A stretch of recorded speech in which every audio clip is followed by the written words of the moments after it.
Fix errors, waste, and issues in a couple of clicks. Get alerted whenever you're off track. Sign up at trueclicks.com. Wix Studio, the platform for agencies and enterprises to manage clients and projects with max efficiency, sharing Wix's SEO tech to help you drive growth.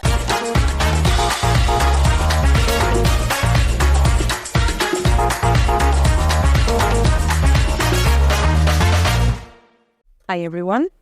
So we are reaching to the end. I hope you guys all got all the free stuff. I live for it, so I hope you did as well. I'm Carmen Dominguez and I am the head of Organize at Hanam. I've been doing SEO since 2014 and man, things have changed since then. So since then I have worked both in-house, I have worked as a content writer, as a digital PR, and I wanted to go through all the things that have changed since maybe not 2014 because that's a lot, and how we should react to it in the future. So to begin with, let's go through all the changes that have happened since 2018. We can see that the SERPs actually, as time went through, have got a little bit more crowded. So we started seeing images, we started seeing more snippets. So in the end, getting actually any traffic to your site or any clicks to your site is getting more and more complicated. And in fact, it's not only us seeing it in the SERPs, it's also when we do different tests.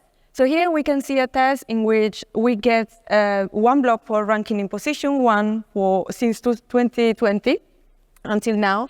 And then we can also compare the click-through rate. So we can see that the blog post has been ranking since, like always, in position 1. Click-through rate has gone down, but traffic has gone down quite considerably. We can also look at these tests that we did based on one of our clients. So what we did is we gathered all the pages that rank for the right head terms and compare the click-through rate or the traffic coming through to those pages through these keywords. And we can see that actually the correlation between ranking position 1 and getting the highest click-through rate is actually near 0. So it's 0.235. So what does it mean really?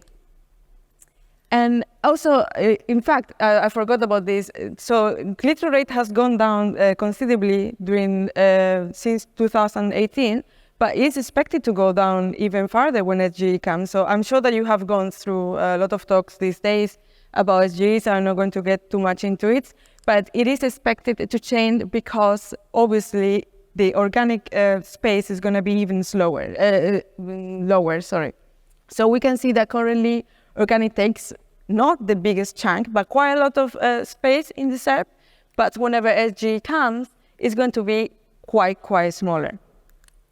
This is, well, we don't have confirmation yet because we are using all the information from the VPN in the US, but it's also expected to differ depending on the industry you are in. So we cannot use all the industries as a rule, but it's expected to reduce quite a lot depending on the contents that you're writing.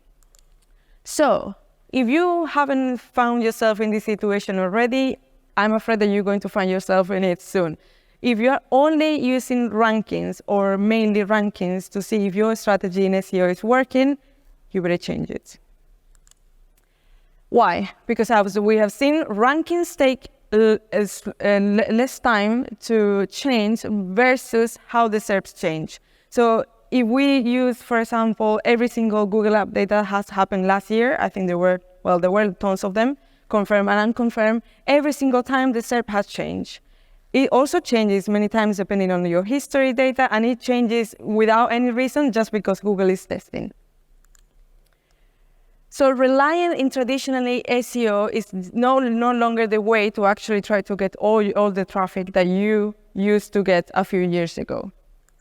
Not only that, the SERPs are busier because we have seen that they change. There's way more competition since COVID, but also people are starting to use other platforms. So I think we have already heard the people talking before me that they're using video, they're using TikTok. They're actually using 40% of the new audience, and this information comes from this guy. For whoever you don't know, he's the senior vice president of Google, and he's in charge of sales, of search, sorry. So he's confirming that 40% of new users or younger users do actually search the information in TikTok and Instagram. And it's not only TikTok and Instagram. I know that all of you have noticed in the SERPs recently that Reddit is all over the place. And when it started coming up, I was like, but who uses Reddit? Because I have never used Reddit. But actually, depending on the industry that you are and the type of person that you are, there are a lot of people using Reddit. As it depends as well on the country. So we can see here that consumer technology, 38% of the people find their information in Reddit.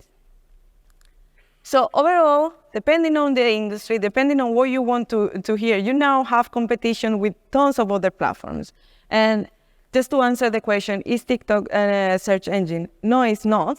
But it is really silly to ignore TikTok, as well as ignoring Pinterest, ignoring Instagram, ignoring YouTube, and all of them. So again, just to go one step backwards, we have said that the SERPs are getting busier. There is way more competition. We're getting less traffic because obviously there is a lot of things going on in there. And then we're also competing with all the searches, all the other platforms where people search information. We're also competing with AI. So there is a lot of AI content coming up in these days. We know it. We 51 days now since the March update is going on, which I don't know if we're going to keep calling it the March update. I would say the Q1, Q2 update. That it's trying to actually fight AI content. AI content is going so fast that people no longer trust Google, actually, or the information that they see in Google, same with Reddit.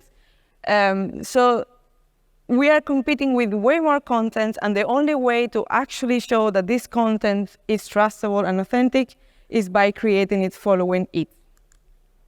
Also, all this content that is being produced, and it's the same with Reddit, we're seeing it as well in reviews,